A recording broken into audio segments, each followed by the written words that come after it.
Hello, my name is Marta. I'm one of the instrumental music teachers, and today I would like to give you a few tips on how to look after your cello and your cello bow.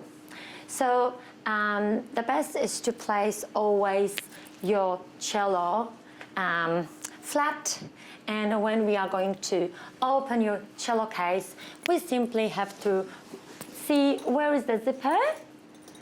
Is it here? Unzip the cello like this.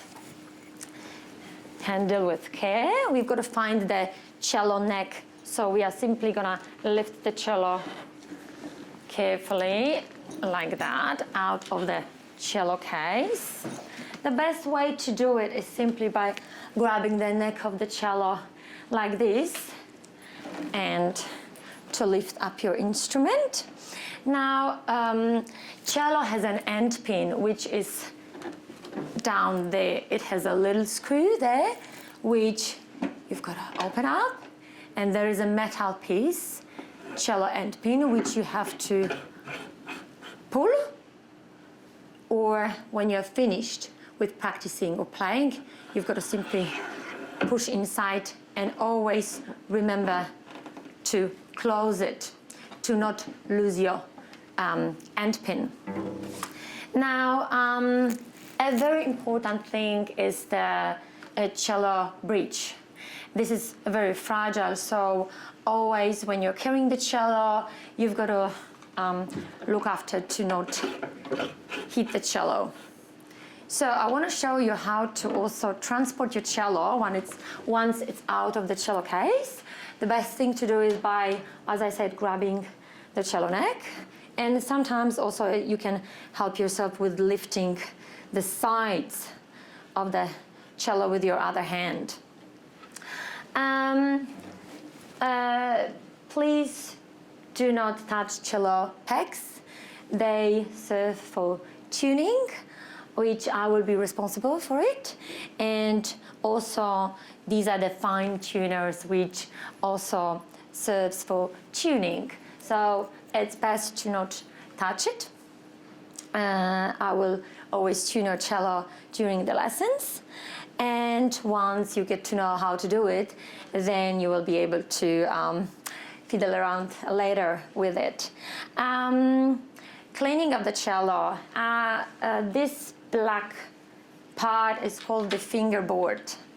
It's very important to clean it and clean the cello strings. I've got a cloth here which serves me to be able to clean after each use.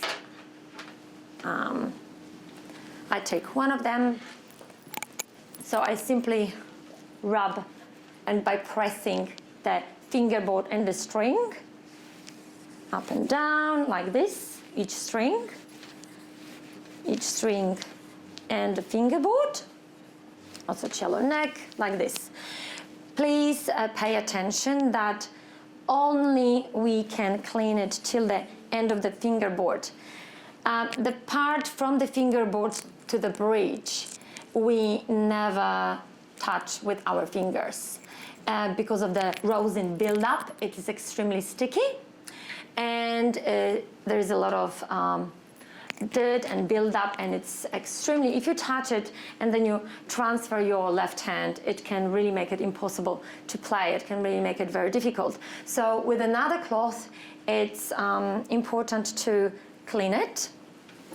So you need two of them to first clean this part from the nut till the end of the fingerboard, and from the fingerboard till the bridge, another cloth which you'd simply do this movement, grab the string and remove any rosin buildup. Overall, cello is very fragile, so any wood that has a bit of a dust, you can use any other cloth as well, which has to be soft to not damage the instrument. Just rub it all around, yeah, like this, yeah. So any dust or that builds up can be removed. So that's basically about looking after your cello. Now, cello bow. Also very important, when you finish your playing, put the cello on the side so it's nice and safe. Now, this is the cello bow. It looks like this. We have a wooden part and we have the hair, which is a horse hair actually.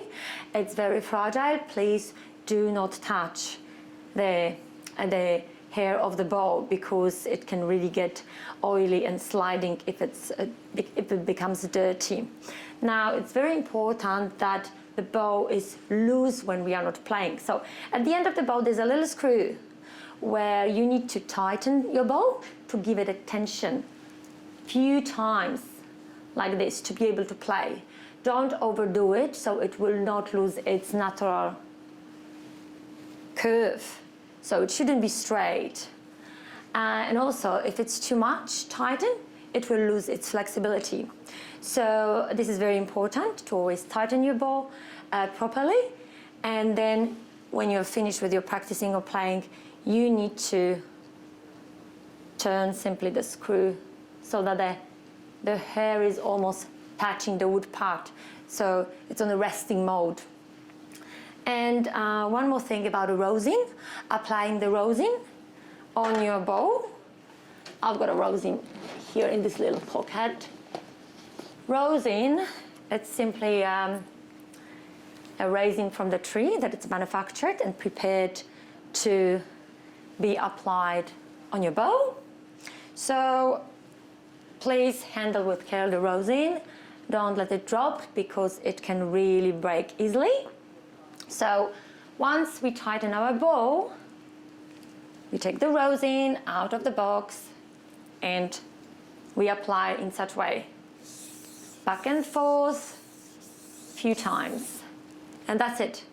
We are packing up the rosin straight away to not let it dry out in the box, and then you're ready to play.